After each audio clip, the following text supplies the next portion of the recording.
দেখো এখন আমরা এদেরকে নিয়েই ব্যস্ত। এত চিৎকার। আর একটা পাখির আওয়াজ পাচ্ছ? একটা পাখি, আমরা একটু পরেই পাখিটাকে দেখাবো। এটা আরেকটা পাখি, আরেকটা পাখি দেখাবো, চলো। এই দেখো পাখি, এই দেখো একা একা এখানে চিৎকার করছে। ওরে বাবা রে, কই রে পাখিটা কই? এই যে আমি, এই যে সোনা বাবা,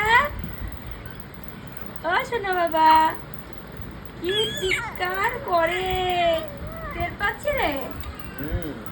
দেখো খেলছে কিন্তু দুটো পাখি। এখন এই পাখি নিয়েই আমরা এখন মানে কি বলবো দিন কাটাই, আনন্দে দিন কাটাই। এবার শোনা